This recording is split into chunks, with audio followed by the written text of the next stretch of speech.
tumekutanika hapa kwa ajili ya kupitia kikao tulichopita, muktasari wa kikao kile chetu cha mwisho cha bodi ya mfuko wa barabara. Ni mambo mengi yapo pia katika ilani ya 2025 ambapo tumekamilisha, lakini pia katika ilani yetu mpya 25-30 kuna maelekezo ambayo tunatakiwa kuyazingatia. Tumeona kazi kubwa ambayo imefanyika katika mkoa wetu. Mathalan, upanuzi wa bandari, tija kubwa imepatikana, lakini tumeona ujenzi wa miundombinu za barabara. Nadhani hapa tutapata taarifa ya muendelezo wa ujenzi wa barabara yetu ya Tanga Pangani. Kuna maeneo ambayo labda yamesimama, tutapata pia kujua changamoto gani zimetokea katika maeneo ya Choba. Pale darajani najua kazi inaendelea kidogo, lakini kuna maeneo mitambo kama inaonekana imetolewa, basi ni vizuri tukapata taarifa hizo. Katika maeneo ya Bweni kwenda Mkange, lakini Mkange pia kwenda Makurunge, tuangalie tupate taarifa. Nadhani pia tutatamani tusikie barabara yetu ya Handeni Makuleta mpaka Singida. Barabara hii ni matumaini makubwa, kwa sababu kama mzigo ule unakwenda Uganda, tungepitisha kwenye barabara yetu ya Handeni Makuleta Singida, ingeshaingia upande wa barabara ya Central Line kwenda Tabora kuingia mpaka kwenda Uganda. Tena ingekuwa ni barabara fupi sana. Tunaendelea kuboresha miundombinu yetu, lakini mvua hizi zinavonyesha kuhakikisha vivuko vinapitika, madaraja yanapitika na maeneo mengi yanakuwa na mawasiliano ya kutosha. Waheshimiwa wajumbe, nitumie fursa hii pia kupongeza sana wote ambao mmeendelea kufanikisha haya ambayo yametokea. Mheshimiwa Mkuu wa Wilaya, kama nilivyosema, wenyeviti wa halmashauri, Mheshimiwa wabunge, wakurugenzi, makatibu tawala wetu katika halmashauri zetu na wilaya zetu zote, imekuwa ni chachu kubwa sana katika mafanikio haya. Na zaidi mawaziri pia mmetusaidia. Barabara nyingi zimeongezeka, taa nyingi zimeongezeka, sio kwa sababu zilipangwa, ni influence, mahusiano ya moja kwa moja ya viongozi wetu wakiwemo wabunge ambao wameshawishi maeneo mengine. Barabara zingine zilikuwa zina bajeti za kutosha, lakini zikaweza kuja kutokana na ushawishi wa wenzetu katika huko kwenye bunge, lakini kwa mawaziri wenzao kule bungeni. Tuhakikishe kwamba tunaendelea kuongea na vijana, na nitumie fursa hii kueleza wenzetu wa TARURA na TANROADS, kuna kazi za mikono ambazo vijana wanatakiwa asilimia ile ya kazi ambayo wapewe vijana, kazi za kufyeka kando kando ya barabara.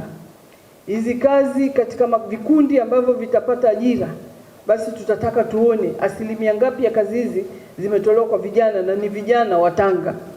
Kwa hivyo hili kwa kweli tutakuwa wakali sana, hasa kuhakikisha kwamba vijana na wenyewe wanashiriki katika sekta, kila sekta uonekano wa vijana uwepo, na ndio itatusaidia kufanya vijana wetu wasishawishike na kuingizwa katika makundi ya vurugu na makundi ambayo yana nia ya kuleta uasi na sitofahamu katika nchi yetu.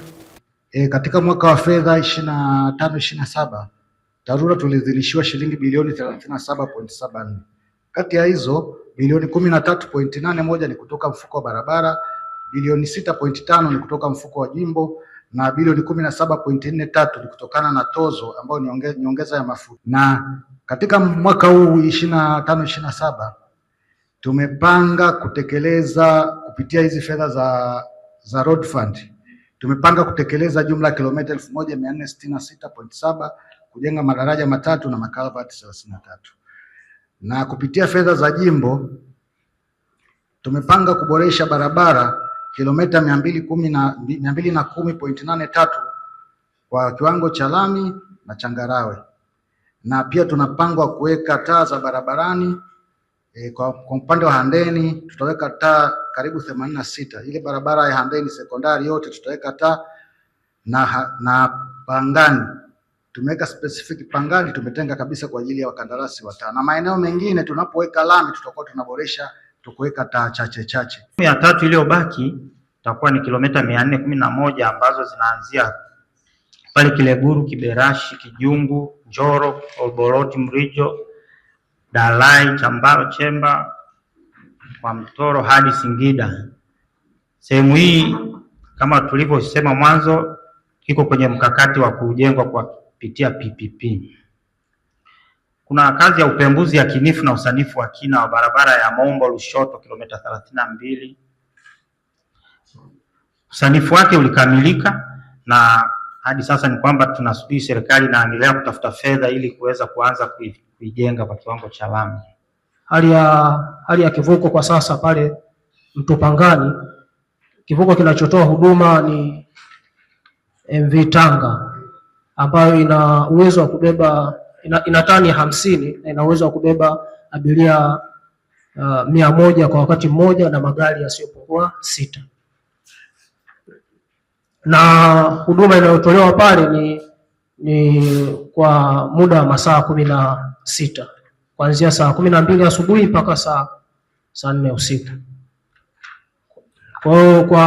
Kwa hali hiyo pale Pangani kwa sasa huduma inaendelea na tunakuwa tunapata changamoto kubwa kwa sababu kulingana na population ya pale kwa siku tunatarajia kuvusha watu kati ya watu 1000 mpaka watu 1500 na magari yasiyopungua 80. Kwa hiyo na ndio maana pale vilielekezwa vivuko viwili vifanye kazi kwa pamoja. Kwa hiyo hapo katikati kulikuwa na taharuki na changamoto ya kuto kupatikana huduma ndani ya mwezi wa 10 wote kulingana na hali iliyopo kwa sasa kwamba kivuko kinachoendelea kutoa huduma ni kimoja. Kwa hiyo kikipata hitilafu yoyote inabidi turekebishe ndipo kiweze kuendelea na huduma.